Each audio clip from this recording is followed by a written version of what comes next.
All right, today let's dive into 3 projects that I think you're going to really like, and that is all around the aspect of blockchain racing.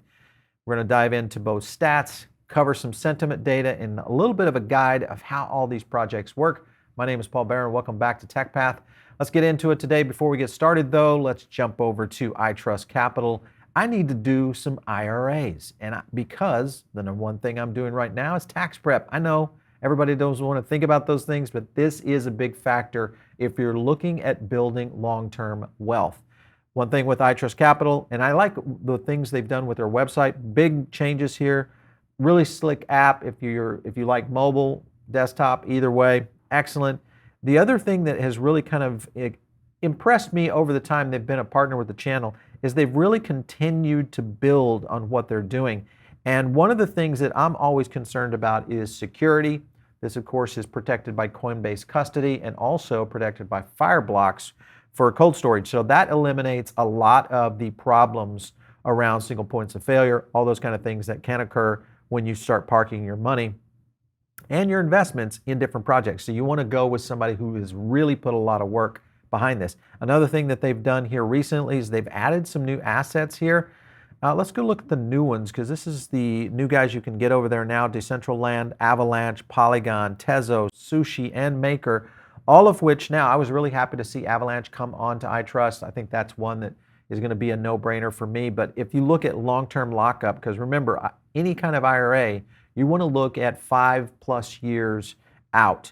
And whether you're a young person investing for a long-term IRA and you're just adding to that every year for your max amount, or you're maybe an older person and you're just saying, hey, I just want to pad to that and build on that because of the valuation that these cryptocurrencies are going to continue to see. So iTrust Capital, get $100 of Bitcoin when you use our link below. Just click the links in the pinned comment. You'll be able to jump into it really easy. Let's jump over to the first of the 3, and I want to jump into Zed Run. Zed Run being kind of the, I don't want to call it, it's the different aspect and game of all 3, being that you can't, this is not really a token driven project. Zed Run, you can of course acquire a token to play the game, but the idea behind Zed Run is really more around NFTs and earning on play to earn or play and earn. Zed Run, interesting stuff here. If you look at their collection statistic, let's go to the all time. So you can kind of see here 34,000 traders overall, 173K in sales. And you can kind of see the transactions right here. Let's look at the 30-day right there running on 39,000. And it's been a little bit up and down. Obviously, we've seen a lot of movement in and out. This, I don't know that has been a massive adopted game just yet. But remember that if you get in early on these kinds of projects, the earlier you get into these kinds of NFT games, the better your position is overall. So Zed is definitely making some moves. One of the big moves that they made was a studio acquisition. And when you look at how gaming and blockchain gaming is going to be such a big factor in the future, one of the things that you are going to need is the ability to design and the ability to build on graphic engines.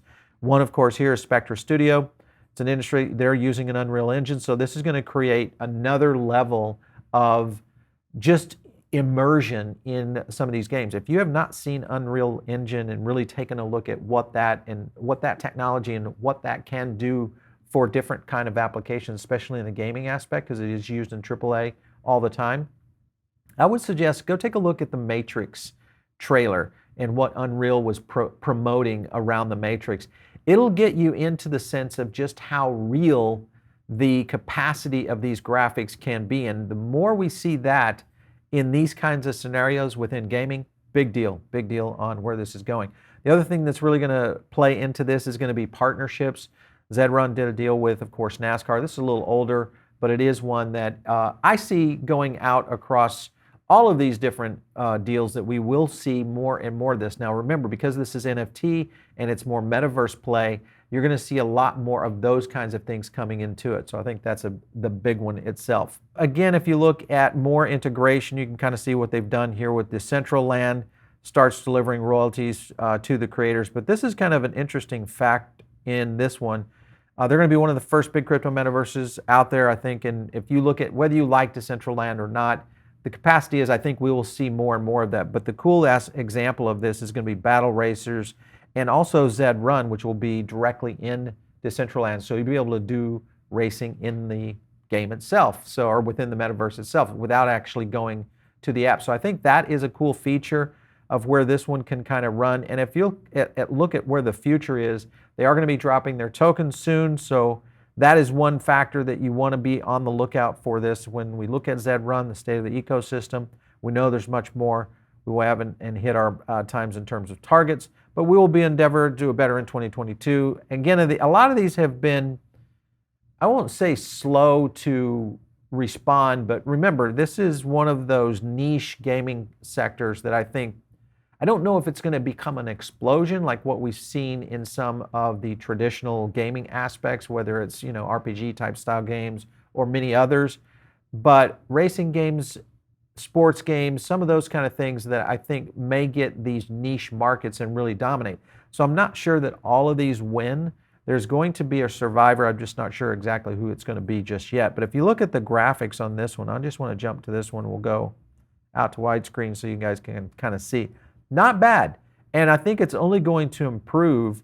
It has a lot of that Pegaxy feel. So I think that is another factor. One thing I am kind of interested in is, do we see this really starting to maybe make it into use cases around in real life events and what that might look like in the future? I think a lot of these are going to be really cool, especially if they continue to advance on the graphic side of things. So lots happening. Another thing that I do that a lot of people ask me all the time on, and that is, they're like, hey, Paul, how do you go in and find or track down these projects that you're constantly talking about on the show? One of the tools that I use is a project called Tokenmetrics. They're a partner with the channel. And one of the cool aspects of this is I'm always looking at the TM grade scores. This is kind of their score, very similar to our own CPI in the sense that they score a certain level of sentiment, but it also gives some other research that helps that TM score grade be compiled. But one thing I do to take a look at kind of these up and comers is I'll always go in here and do a quick little sift of less than or equal to, and in this particular case, I'm going to look at 50 million market caps on that. So less than or equal to a 50 million market cap. And this is going to give me a breakdown of a lot of these projects that might be potentials. And I'm always looking at these, especially in the 90s, the 80s, some of the 70s, and then if it's downtrending, I might pull back and do some more research. But I'll take this as a research list, and there'll be all sorts of projects in here, from gaming to DeFi to various use case scenarios within various blockchains, including ecosystem tokens, things like that. And this is where I start. The next layer of research that I do is within our own crypto power index as well, which you can find over at paulbaronnetwork.com. But if you are interested in getting into Tokenmetrics, we've got a link in the description. This will get you in, and you can utilize this as a way to find new projects out there. Or you just follow our channel. We'll get you into as many as we can to go. So let's get into the next one, and this one is Pegaxy. Pegaxy on Play to Earn, just to kind of get you up here. Play to Earn PvP style racing game where players compete on 3 placement against 11 other racers. Each race is randomized. Elemental variables can include wind, water, fire, speed, etc., which I think is kind of a cool aspect within this one. Within the game, you can, of course, breed, rent, sell, and, of course, race the Pega to earn their Viz token, which is really kind of the ecosystem comparison. The initial sale of these 5,000 founding Pega was held in October 21, so we've seen this one become kind of an evolution, and then of course they launched Pegaxy, the token, which was in November on their IDO.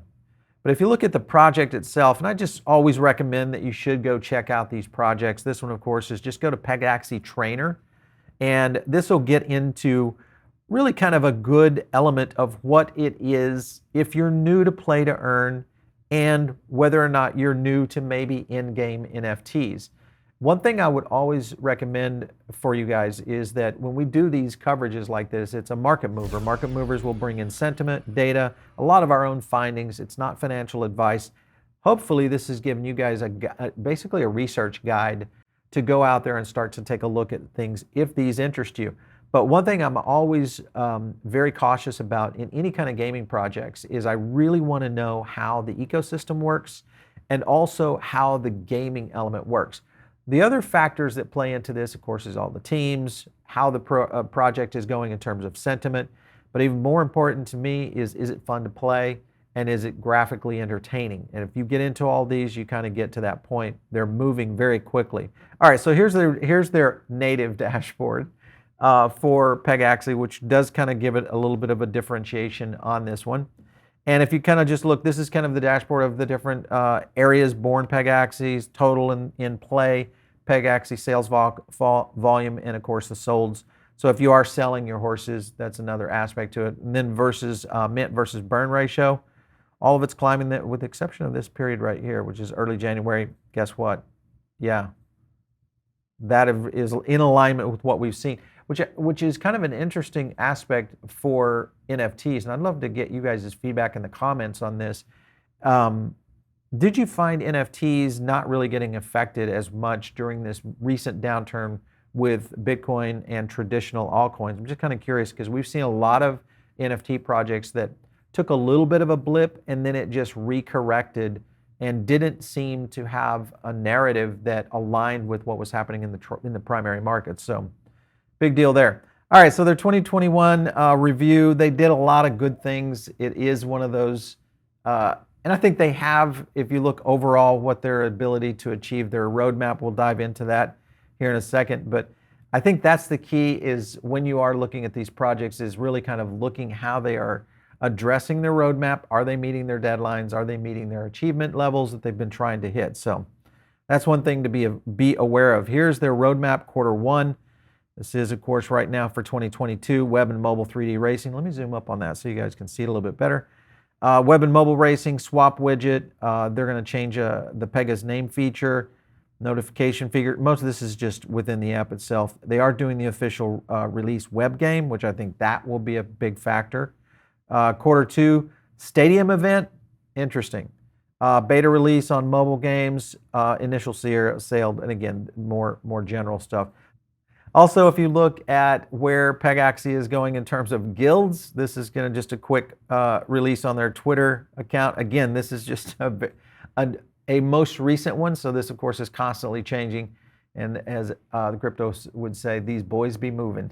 I like this. So anyway, jumping in a little deeper on this, and that is how much can you earn in Pegaxy? This again, all this is not investment advice, and I'm not saying you guys should go out into any of these projects, but if you are interested in playing these racing games, then you need to understand how they work. This, of course, is just a quick run on Viz tokens. Player has to finish in the top 3 spots. The rest gets nothing. At the time of the writing of this article, Viz equals basically about 4 cents. So first, second, 105. Second, you get 44, and then third, you get 26. So you can kind of do the math on that one to kind of understand. If you look again, this goes back to the same thing that you saw over there on the Apollo page. This is a little bit more outdated, so the live stuff that you saw earlier was correct. So right there is the overview. Let's jump to DeRace also, because this is another one I want to take a look at. Now, DeRace is, I would say, one of the first movers in this particular case. And you can kind of see, I don't want to say this is, it's just a different look, versus Zed Run and Pegaxy. They have a different look and feel within the app itself. So visually, it's a different kind of concept. And I think a lot of people were introduced to blockchain racing through this project. So that is one of the big benefits. And if you look at what they're doing right here on their own roadmap, January, mystery NFT introduction airdrop, races with NFT prizes, I think that's going to be a big one. Breeding function, NFT rental comes in, again, following up with some of what the other guys are doing in terms of the other projects. And I think you will see these projects starting to cannibalize each other because they're going to figure out features, benefits, and advantages within each quarter of drops on their roadmaps to understand how gamers are really playing these, these racing applications. And when you have that happening, it's good because it only creates and benefits the gamer itself in terms of movement. For February, single-sided staking, spin the wheel mini game, mystery NFTs again for DeRace, listing expansion, They're hippodromes with turf and synthetic surfaces, which is a kind of a different play on their visual. So you can kind of just see there's a lot of good stuff on DeRace. I'm hoping to get the DeRace team on the show. March through June, they're going to expand the rental application. They're also going to horse level introductions. That'll be different. Jockey NFTs should have been done in the beginning. I just felt like that would have been an easy one. Race for the jockeys with the higher prizes. And then performance boosting asset sale in DeRace, which again, this is only going to give you better value in your token itself. I want to jump over on Pegaxy. We'll look at CoinMarketCap real quick on where this one is holding in. And if you look at the 1 day, it's kind of been up for the last little bit. Let's look at the 1 month. And you can kind of see where Pegaxy has kind of come from, just really started to explode and come onto the scene. It's had a little bit of a dip right here. But still, this is one of those very hyped projects right now. You will see that in the sentiment, and comparison will be interesting as well. DeRace, kind of the same thing, a little bit different. They've had up and downs. Their market, of course, has been a little bit more mature.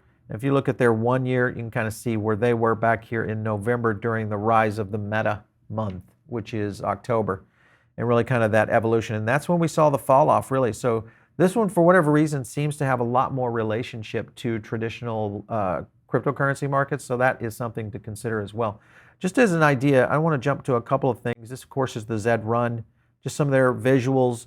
You saw some of it, but you can kind of understand. I just want you guys to get a framework of how these visuals actually work within these games, because this is gameplay inside this one. We'll look at that one, and then I want to look at, let's look at Pegaxy right here as well. Take a quick view on this one. Jump out on this one. So you can kind of see Pegaxy obviously has, you know, a pretty impressive visual side of things. And I think this one is where they kind of cut the market open and created a complete new expectation level. And that always happens with gaming. You know, you get designers, game developers that start to understand and just get much more creative. And, you know, you have stuff like what we're seeing with Pegaxy. And then final, of course, is Zed Run, or I'm sorry, DeRace. I just want to pop out to DeRace real quick. And again, more gameplay, but lots of, and again, some people might like this because it is kind of old school. This is really feels like you're out there on the lawn at the Kentucky Derby, it feels like. I like that one. So different aspects around each of these. You kind of pick your poison, you look at them, they're all very interesting projects. You know, when I look at them, I have to lean in on where is the sentiment on these. And we've pulled our CPI on these three. And when you look at the CPI on these, we'll look at Pegaxy first, leading the way right here in terms of sentiment at 73.19. Interesting thing here is their amplification is up, so likely we're going to see some movement on this one.